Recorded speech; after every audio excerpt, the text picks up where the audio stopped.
Good morning students. Dear student, last video में हमने आपको अप्रकाशिक अभिक्रिया के बारे में बताया और अप्रकाशिक जो अभिक्रियाएं इनकी खोज F.F. ब्लैकमैन नामक वैज्ञानिक ने की तथा सभी प्रकार की जैव रासायनिक अभिक्रियाओं की खोज केल्विन और बेंसन नामक वैज्ञानिक के द्वारा की गई। अप्रकाशिक अभिक्रियाएं प्रकाश की अनुपस्थिति में होती हैं। अप्रकाशिक अभिक्रियाएं हरित लवक के स्ट्रोमा भाग में क्या होती हैं? पूर्ण होती है। कार्बन डाइऑक्साइड का अपचयन, वायुमंडलीय कार्बन डाइऑक्साइड का अपचयन प्रकाश संश्लेषण की अप्रकाशिक अभिक्रिया में होता है, जिसे कार्बन स्तरीकरण कहा जाता है। आपको बताया ताप गुणांक और अन्य प्रयोगों के आधार पर निष्कर्ष निकाला गया कि प्रकाश संश्लेषण की जो पहली प्रक्रिया होती है वह प्रकाश की उपस्थिति में होती है, जिसे प्रकाशिक अभिक्रिया कहते हैं, और दूसरी जो प्रक्रिया होती है वो तापमान की उपस्थिति में होती है, उसे अप्रकाशिक अभिक्रिया कहते हैं।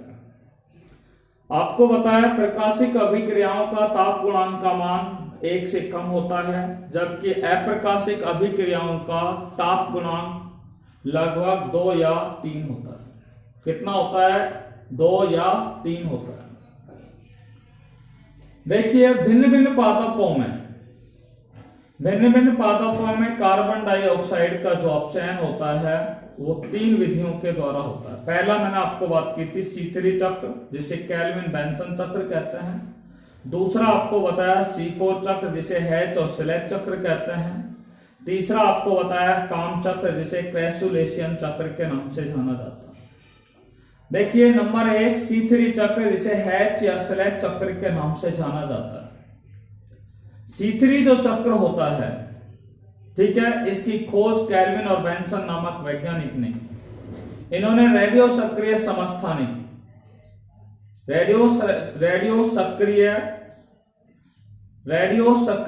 ट्रेसर तकनीक की विधि के द्वारा एक कोशिकीय क्लोरेला और सिनेडेस्मिस कार्बन 614 समस्थानिक और ऑक्सीजन का उपयोग कर कार्बन डाइऑक्साइड के अपचयन की प्रक्रिया का अध्ययन किया और कार्बोहाइड्रेट के विभिन्न आरेखीय पथों का अध्ययन किया। देखिए, हमने लास्ट वीडियो में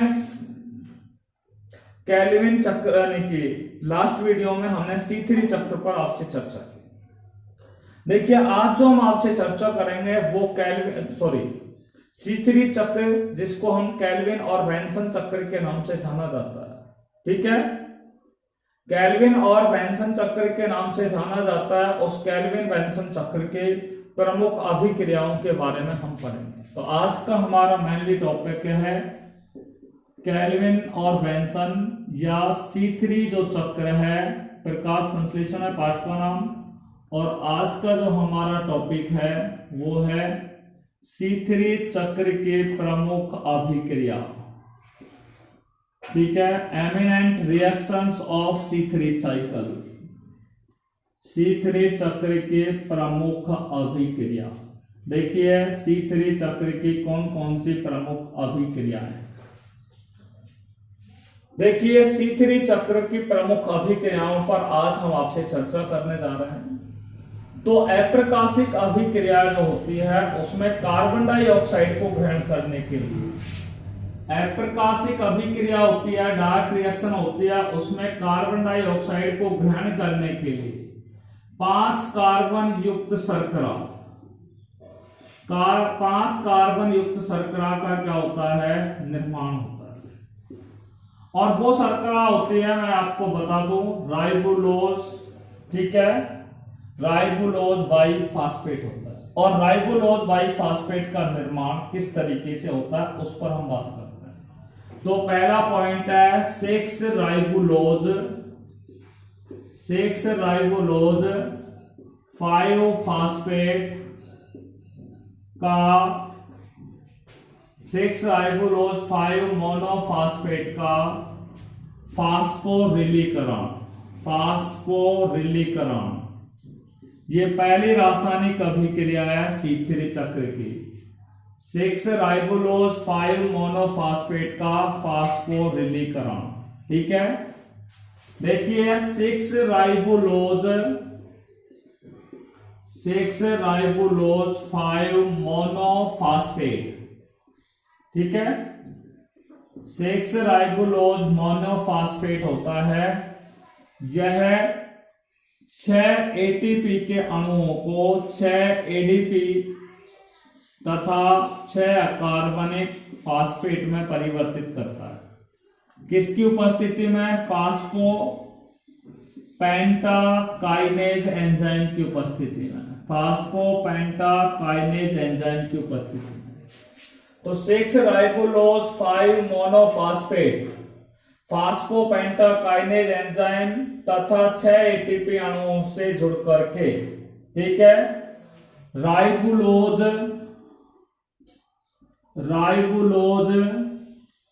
1,5 बाईफॉस्फेट का क्या करती है?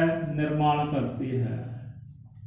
किसका निर्माण करती है? राइबोलोज 1,5 बाईफॉस्फेट का निर्माण करती है। और यही राइबोलोज 1,5 बाईफॉस्फेट जो होती है वो अप्रकाशिक अभिक्रिया में सबसे पहले कार्बन डाइऑक्साइड गैस क्या करेगी? ग्रहण करेगी। दूसरी रिएक्शन हमारी यहां पर हो रही है जिस पर हम बात कर रहे हैं, राइबोलोज 1,5 बाईफॉस्फेट का, राइबोलोज 1,5 बाईफॉस्फेट का हम बात कर रहे हैं यहां पर कार्बोक्सिलीकरण के बारे में। तो दूसरी रिएक्शन है कार्बोक्सिलेशन। कौन सी रिएक्शन है? कार्बोक्सिलेशन। तो राइबोलोज 1,5 बाईफॉस्फेट जो होता है, ठीक है, ये इसका कार्बोक्सिलीकरण होगा तो यहां पर 6 कार्बन डाइऑक्साइड के अणु, ठीक है, और 6 जल के अणु जो होते हैं उनको राइबोलोज 1,5 बाईफॉस्फेट, ठीक है, राइबोलोज बाईफॉस्फेट कार्बोक्सिलेज एंजाइम की उपस्थिति में, कार्बोक्सिलेज एंजाइम की उपस्थिति में राइबोलोज 1,5 बाईफॉस्फेट, राइबोलोज बाईफॉस्फेट कार्बोक्सिलेज एंजाइम तथा 6 कार्बन डाइऑक्साइड और 6 जल के अणुओं से क्रिया करके फास्फोग्लिसरिक अम्ल का निर्माण करता है। ठीक है, यहां पर 12 फास्फोग्लिसरिक अम्ल के अणुओं का क्या होता है? निर्माण होता है। और यह C3 चक्र में बनने वाला पहला स्थायी यौगिक होता है जिसका नाम होता है फास्फोग्लिसरिक अम्ल। यह इस फास्फोग्लिसरिक अम्ल का यहां पर अब तीसरी अभिक्रिया हम बताने जा रहे हैं। यहां पर कौन सी क्रिया होती है? फास्फोरिलीकरण की क्रिया होती है, फास्फोरिलीकरण की क्रिया होती है। यहां पर जब फास्फोग्लिसरिक अम्ल का फास्फोरिलीकरण होगा तो 12 एटीपी जो होंगे वो 12 एडीपी के अंदर क्या हो जाते हैं? टूट जाते हैं। 12 एटीपी जो होते हैं वो 12 एडीपी में टूट जाते हैं, अर्थात फास्फोग्लिसरिक अम्ल 12 एटीपी के अणुओं को फास्फोग्लिसरिक काइनेज एंजाइम की उपस्थिति में,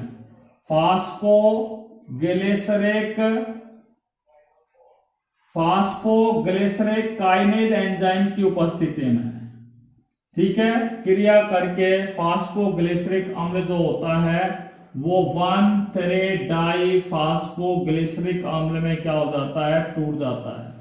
1,3-डाईफास्फोग्लिसरिक अम्ल में क्या हो जाता है? परिवर्तित हो जाता है। अर्थात फास्फोग्लिसरिक अम्ल से किसका निर्माण हो गया है? 1,3-डाईफास्फोग्लिसरिक अम्ल का निर्माण हो गया है। 1,3-डाईफास्फोग्लिसरिक अम्ल का यहां पर क्या होता है? अपचयन होता है। ये रिएक्शन नंबर हो गई हमारी 4। ठीक है, 1,3-डाईफास्फोग्लिसरिक अम्ल का अपचयन, ये हेडिंग हो गई। 1,3-डाईफास्फोग्लिसरिक अम्ल का अपचयन जो होता है वो होता है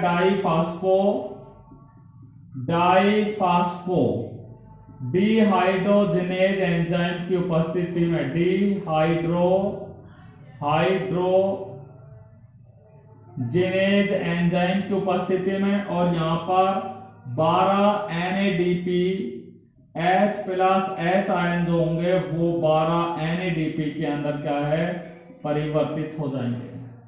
तो 1,3-डाईफास्फोग्लिसरिक अम्ल, डाईफास्फोडिहाइड्रोजिनेज व 12 NADP H plus H ion से क्रिया करके, ठीक है, फास्फोग्लिसरैल्डिहाइड का क्या करते हैं, निर्माण करते हैं।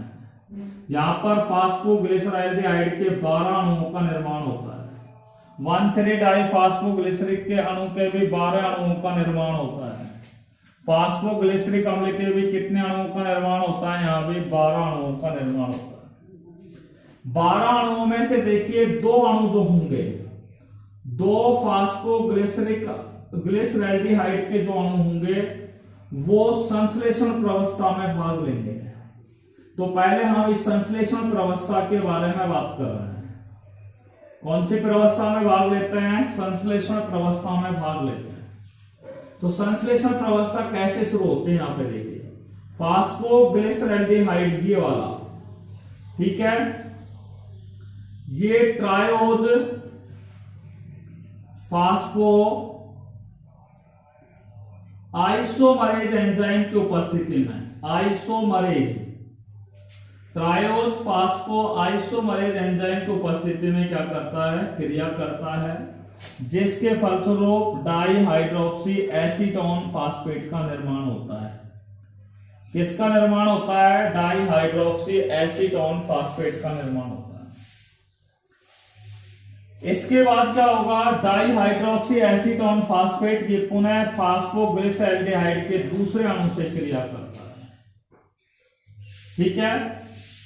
एक अणु ने यहां पर क्रिया की ट्रायोज फास्फो आइसोमरेज एंजाइम से, जिससे फास्फोग्लिसरैल्डिहाइड डाईहाइड्रोक्सी एसीटोन फास्फेट में परिवर्तित होगा। यहां पर फास्फोग्लिसरैल्डिहाइड का दूसरा अणु डाईहाइड्रोक्सी एसीटोन फास्फेट से क्रिया करता है, किसकी उपस्थिति में, एल्डोलेज एंजाइम की उपस्थिति में, एल्डोलेज एंजाइम की उपस्थिति में, जिससे डाईहाइड्रोक्सी एसीटोन फास्फेट फास्फोग्लिसरैल्डिहाइड से जब क्रिया करता है तो यहां पर फ्रक्टोज 1,6 डाईफास्फेट का क्या होता है, निर्माण होता है, ठीक है। देखिए फ्रक्टोज 1,6 डाईफास्फेट जो होगा, यहां पर नेक्स्ट क्रिया होगी, ये फ्रक्टोज 6 फास्फेट जो होगा वो फास्फेटेज एंजाइम की उपस्थिति में, फास्फोटेज एंजाइम की उपस्थिति में क्रिया करेगा, जिसके फलस्वरूप किसका निर्माण होगा, फ्रक्टोज 6 फास्फेट का क्या होता है, निर्माण होता है। फ्रक्टोज 6 फास्फेट जो होता है, ठीक है, ये इसके अंदर आइसोमरेज एंजाइम से क्रिया करता है। किससे क्रिया करता है, आइसोमरेज एंजाइम से क्रिया करता है, जिसके फलस्वरूप फ्रक्टोज 6 फास्फेट जो होता है वो ग्लूकोज 6 फास्फेट में परिवर्तित हो जाता है। ग्लूकोज 6 फास्फेट जो होता है वो जल के अणु से क्या करता है, क्रिया करता है। किससे क्रिया करता है, जल के अणु से क्रिया करता है। और जल के अणु से क्रिया करने पर ग्लूकोज का क्या हो जाता है, निर्माण हो जाता है। साथ में H3PO4 का क्या होता है, निर्माण होता है। यानी कि यहां पर किसका निर्माण हुआ है, ग्लूकोज का निर्माण होता है।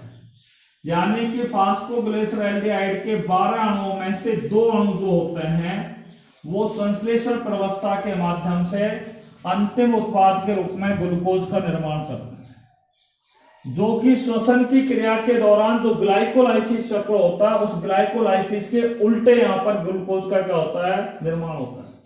और ग्लाइकोलाइसिस के उल्टे यहां पर या व्युत्क्रम रूप में ग्लूकोज का निर्माण होता है, इसलिए इस चक्र को ग्लाइकोलाइसिस उत्क्रमण चक्र भी कहा जाता है। क्योंकि ग्लाइकोलाइसिस यहां से चालू होगा, ग्लूकोज से क्या बनेगा, ग्लूकोज 6 फास्फेट, ग्लूकोज 6 फास्फेट से फ्रक्टोज 6 फास्फेट, फ्रक्टोज 6 फास्फेट से फ्रक्टोज 1,6 डाईफास्फेट बनेगा, फ्रक्टोज 1,6 डाईफास्फेट से डाईहाइड्रोक्सी एसीटोन फास्फेट और फास्फोग्लिसरैल्डिहाइड का निर्माण होगा, ठीक है। तो आपने देखा कि यहाँ पर जो ग्लूकोज होगा, ठीक है, ये ग्लूकोज उल्टा बन रहा है, इसलिए इस अभिक्रिया को ग्लाइकोलाइसिस उत्क्रमण अभिक्रिया भी इसे कहा जाता है, या ग्लाइकोलाइटिक उत्क्रमण अभिक्रिया भी इसे कहा जाता है। ठीक है, क्योंकि ये ग्लाइकोलाइसिस की कैसी होती है अभिक्रिया, उल्टी होती है। ठीक है, यहां पर आपने देखा कि ये क्या है, ये अभिक्रिया कहलाएगी, ये 5 अभिक्रिया हुई। नंबर 1 फास्फोग्लिसरैल्डिहाइड ट्रायोफॉस्फेट आइसोमरेज एंजाइम से जब क्रिया करता है तो डाईहाइड्रोक्सी एसीटोन फास्फेट का निर्माण होता है, ये नंबर 1 अभिक्रिया हुई। Number 2 dihydroxy acetone phosphate the phosphoglyceraldehyde से एल्डोलेज एंजाइम की उपस्थिति में क्रिया करता है तो फ्रक्टोज 1,6 डाईफॉस्फेट का निर्माण होता है। यह अभिक्रिया यहां से लेकर के और यहां तक दूसरी अभिक्रिया हो रही है। तीसरी अभिक्रिया यहां से शुरू हो रही है, फ्रक्टोज 1,6 डाईफॉस्फेट फास्फेटेज एंजाइम की उपस्थिति में जब क्रिया करते हैं तो फ्रक्टोज 6 फास्फेट का निर्माण होता है। ये 3 अभिक्रिया यहां तक हो गई। चौथी अभिक्रिया यहां से शुरू होती है, फ्रक्टोज 6 फास्फेट आइसोमरेज एंजाइम की उपस्थिति में क्रिया करते हैं और ग्लूकोज 6 फास्फेट का क्या होता है, निर्माण होता है। ग्लूकोज 6 फास्फेट से यहां से नेक्स्ट अभिक्रिया यहां तक आती है।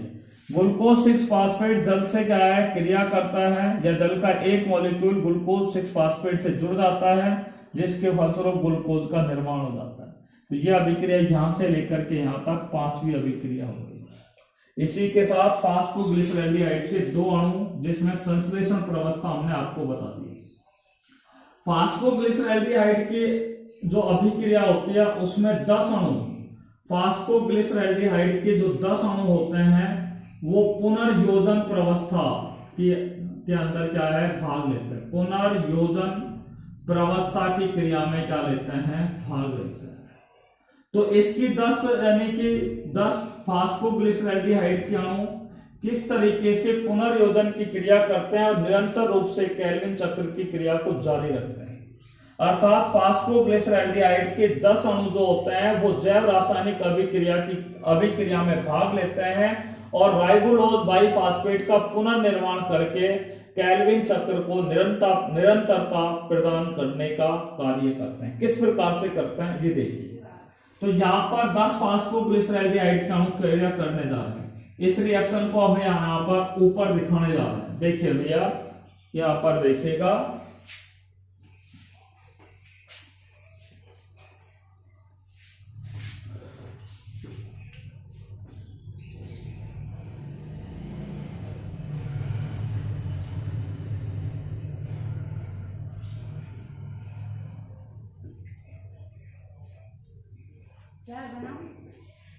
हाँ जी,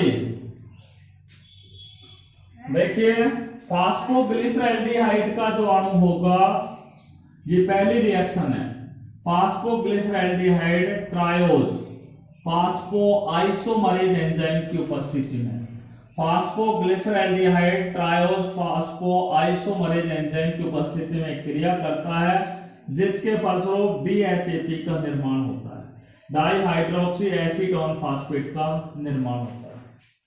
डाईहाइड्रोक्सी एसीटोन फास्फेट फिर फास्फोग्लिसरैल्डिहाइड के अणु से क्रिया करता है।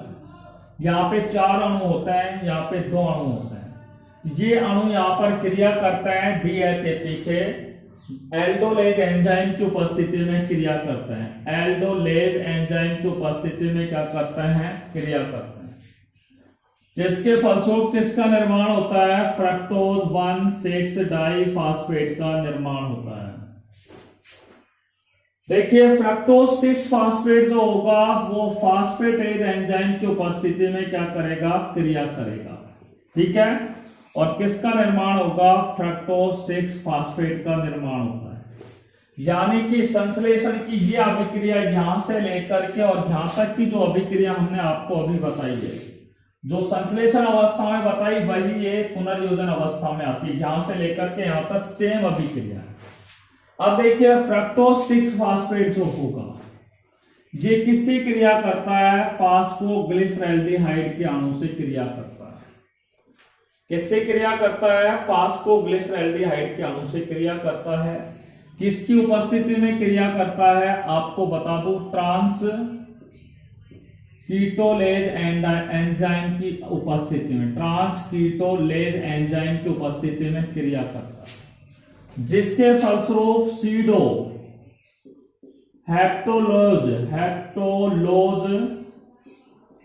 सीडोहेप्टोलोज 1,7 डाइफॉस्फेट का निर्माण होता है। फ्रक्टोज 6 फास्फेट फास्फोग्लिसरैल्डिहाइड से ट्रांस कीटोलेज एंजाइम की उपस्थिति में क्रिया करता है तो सीडोहेप्टोलोज 1,7 डाइफॉस्फेट का निर्माण होता है। देखो, सीडोहेप्टोलोज 1,7 डाइफॉस्फेट जो होता है, ठीक है, सीडोहेप्टोलोज 1,7 डाइफॉस्फेट होता है, वो DHAP से क्रिया करता है, साथ में फास्फेटेज एंजाइम से क्या करता है? फास्फोटेज एंजाइम से क्रिया करता है, ठीक है, जिसके फलस्वरूप, यहां पे गलत है, केवल सीडोहेप्टोलोज 1,7 डाइफॉस्फेट फास्फेटेज एंजाइम से क्रिया करता है, जिसके फलस्वरूप सीडोहेप्टोलोज 7 फास्फेट का क्या होता है? निर्माण होता है। सीडोहेप्टोलोज 7 फास्फेट का क्या हो जाता है? निर्माण होता है। सीडोहेप्टोलोज 7 फास्फेट DHAP से क्या करता है? क्रिया करता है। किसकी उपस्थिति में करता है? ट्रांस एल्डोलेज एंजाइम की उपस्थिति में क्या है? क्रिया करता है। ट्रांस एल्डोलेज एंजाइम की जब उपस्थिति में क्रिया करता है तो यहां पर 5 राइबोलोज 5 फास्फेट प्लस 5 इरिथ्रोलोज 4 फास्फेट का निर्माण होता है, ठीक है। देखिए, 5 इरिथ्रोलोज 4 फास्फेट होगा, 5 इरिथ्रोलोज 4 फास्फेट जो होगा वो फास्फोग्लिसरैल्डिहाइड के अणु से क्रिया करेगा, ठीक है, और फास्फोग्लिसरैल्डिहाइड के अणु से क्रिया करके, ठीक है, ये किसका निर्माण करता है? आपको बता दें, राइबोलोज 5 फास्फेट के साथ जाइलुलोज 5 फास्फेट का निर्माण हो जाता है। और यही बाद में क्या करते हैं? फास्फोपेंटाकाइनेज, राइबोलोज 5 फास्फेट जो होगा वो फास्फोपेंटाकाइनेज से क्रिया करेगा, जिसके फलस्वरूप राइबोलोज बाइफॉस्फेट का पुनर्निर्माण हो जाएगा। और यही राइबोलोज बाइफॉस्फेट जो होगा वह केल्विन की क्रिया को निरंतर रूप से बनाए रखने में क्या होगा? सहायक होगा, ठीक है। एक बार मैं फिर दोबारा रिपीट कर रहा हूं, 6 राइबोलोज 5 मोनोफॉस्फेट का फास्फोरिलीकरण, 6 राइबोलोज मोनोफॉस्फेट जो होता है वो 6 एटीपी के अणु तथा फास्फोपेंटाकाइनेज से क्रिया करके राइबोलोज 1,5 बाइफॉस्फेट का निर्माण करते हैं। ये पहली अभिक्रिया। राइबोलोज 1,5 बाइफॉस्फेट जो होता है वो 6 कार्बन डाइऑक्साइड और 6 जल के अणुओं से राइबोलोज बाइफॉस्फेट कार्बोक्सिलेज एंजाइम की उपस्थिति में क्रिया करके राइबोलोज 1,5 बाइफॉस्फेट फास्फोग्लिसरैल्डिहाइड में परिवर्तित हो जाता है। फास्फोग्लिसरैल्डिहाइड 12 एटीपी के अणु और फास्फोग्लिसरिक काइनेज एंजाइम से क्रिया करके 1,3 डाइफॉस्फोग्लिसरिक अम्ल का निर्माण करते हैं। 12 अणु बन रहे हैं यहाँ पर। 1,3 डाइफॉस्फोग्लिसरिक अम्ल का यहाँ पर अपचयन देख रहे हैं तो 1,3 डाइफॉस्फोग्लिसरिक अम्ल होता है वो 12 NADPH प्लस H आयन तथा डाइफॉस्फोडिहाइड्रोजिनेज एंजाइम से क्रिया करके फास्फोग्लिसरैल्डिहाइड का निर्माण करते हैं। फास्फोग्लिसरैल्डिहाइड के 2 अणु जो होते हैं, ठीक है, यहाँ पर 2 अणु संश्लेषण प्रवस्था में भाग लेते हैं और ग्लूकोज का निर्माण करते हैं, ठीक है। तो संश्लेषण प्रवस्था मैंने बताया, फास्फोग्लिसरैल्डिहाइड ट्रायोज फास्फेट आइसोमरेज एंजाइम से क्रिया करता है, जिसके फलस्वरूप डाइहाइड्रोक्सी एसीटोन फास्फेट का निर्माण करता है। डाइहाइड्रोक्सी एसीटोन फास्फेट फास्फोग्लिसरैल्डिहाइड से क्रिया करते हैं, ठीक है, किसकी उपस्थिति में? एल्डोलेज एंजाइम की उपस्थिति में क्रिया करते हैं, जिससे फ्रक्टोज 1,6 डाइफॉस्फेट बनता है। फ्रक्टोज 1,6 डाइफॉस्फेट फास्फेटेज एंजाइम से क्रिया करते हैं और फ्रक्टोज 6 फास्फेट का निर्माण करते हैं। फ्रक्टोज 6 फास्फेट आइसोमरेज एंजाइम की उपस्थिति में क्रिया करते हैं, ग्लूकोज 6 फास्फेट का निर्माण करते हैं। ग्लूकोज 6 फास्फेट जल के एक अणु से क्या है, संयोग करता है, जिसके फलस्वरूप ग्लूकोज का क्या होता है, निर्माण होता है। यह अभिक्रिया यहाँ तक संश्लेषण अवस्था है। और फास्फोग्लिसरैल्डिहाइड के जो 10 अणु होंगे वो आगे क्या है, पुनर्योजन अभिक्रिया में भाग लेंगे और जैव रासायनिक अभिक्रिया करके किसका निर्माण करेंगे, यहाँ पर केल्विन चक्र को निरंतरता प्रदान करने का कार्य करेंगे। फास्फोग्लिसरैल्डिहाइड ट्राई फास्फो आइसोमरेज एंजाइम से क्रिया करेगा, जिसके फलस्वरूप डाइहाइड्रोक्सी एसीटोन फास्फेट का निर्माण होता है। डाइहाइड्रोक्सी एसीटोन फास्फेट फास्फोग्लिसरैल्डिहाइड से क्रिया करेगा एल्डोलेज एंजाइम की उपस्थिति में, जिसके फलस्वरूप फ्रक्टोज 1,6 डाइफास्फेट का निर्माण होगा। फ्रक्टोज 1,6 डाइफास्फेट फास्फेटेज एंजाइम से क्रिया करता है, जिसके फलस्वरूप फ्रक्टोज 6 फास्फेट का निर्माण होता है। फ्रक्टोज 6 फास्फेट फास्फोग्लिसरैल्डिहाइड से क्रिया करेगा ट्रांसकीटोलेज एंजाइम की उपस्थिति में, जिसके फलस्वरूप सीडोहेप्टोलोज 1,7 डाइफास्फेट का निर्माण होगा।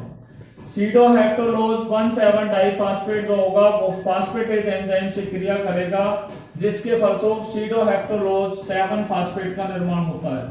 सीडोहेप्टोलोज 7 फास्फेट जो होगा वो डाइहाइड्रोक्सी एसीटोन फास्फेट से ट्रांस एल्डोलेज एंजाइम की उपस्थिति में क्रिया करता है और राइबोलोज 5 फास्फेट और 5 इरिथ्रोलोज 4 फास्फेट का निर्माण करता है। 5 इरिथ्रोलोज 4 फास्फेट फास्फोग्लिसरैल्डिहाइड से क्रिया करते हैं, जिसके फलस्वरूप जाइलोलोज 5 फास्फेट का निर्माण होता है और जाइलोलोज 5 फास्फेट के द्वारा राइबोलोज बाइफास्फेट का निर्माण होता है। राइबोलोज बाइफास्फेट जो होता है वो निरंतर रूप से केल्विन चक्र को बनाए रखने में सहायक होता है। इस प्रकार से पादपों में C3 चक्र क्या होता है, पूर्ण होता है। इसी के साथ ये केल्विन चक्र की या C3 चक्र की प्रमुख अभिक्रियाएं समाप्त हुई। ठीक है, till then take care bye corona, be safe, be happy, thanks very much.